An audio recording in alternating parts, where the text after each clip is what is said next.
consider a rarer medium having refractive index mu1 and a denser medium having refractive index mu2, also having a concave surface xy, and P is the pole of this concave surface.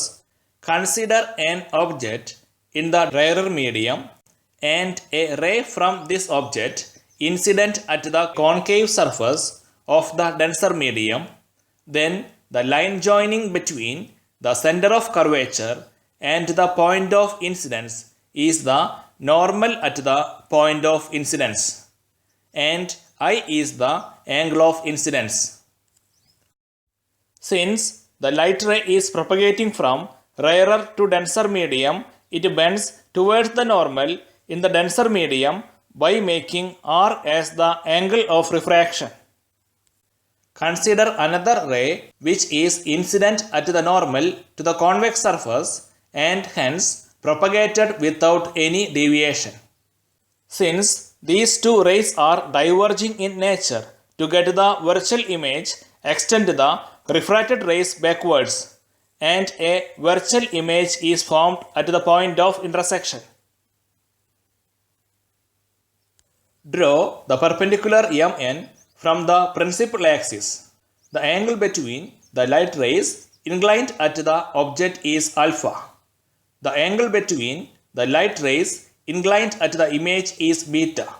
The angle between the principal axis and the normal inclined at the center of curvature is gamma.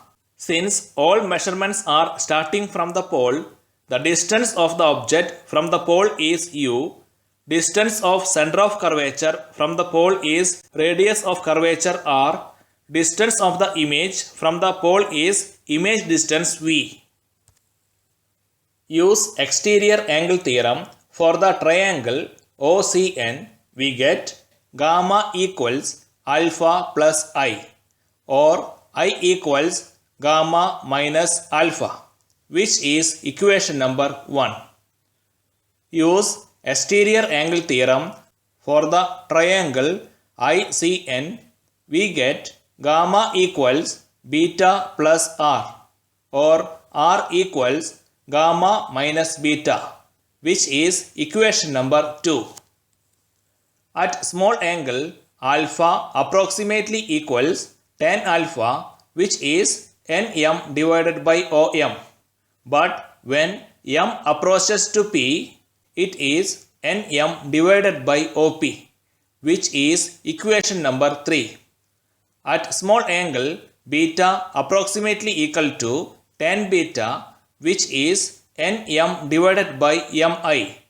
But when m approaches to p, it is nm divided by pi, which is equation number 4. At small angle, gamma equals tan gamma, which is nm divided by mc. But when m approaches to p, it is nm divided by pc, which is equation number 5.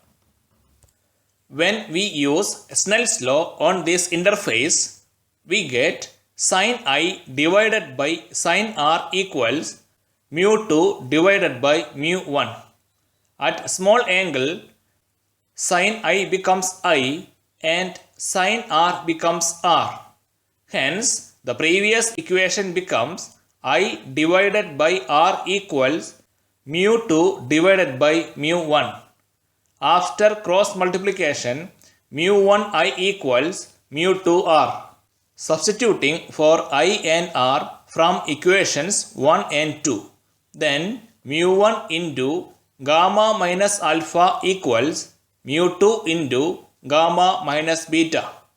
Substitute for alpha, beta and gamma from equations 3, 4 and 5. Then we get mu1 into nm divided by cp minus nm divided by op equals mu2 into nm divided by pc minus nm divided by pi. After cancelling nm, we get mu1 into 1 by Cp minus 1 by Op equals mu2 into 1 by Pc minus 1 by Pi. After rearranging, equation becomes minus mu1 divided by Op plus mu2 divided by Pi equals mu2 minus mu1 divided by Pc. Replace Op as minus u, Pi as minus v and Pc as minus r. Then mu2 divided by v minus mu1 divided by u equals mu2 minus mu1 divided by r.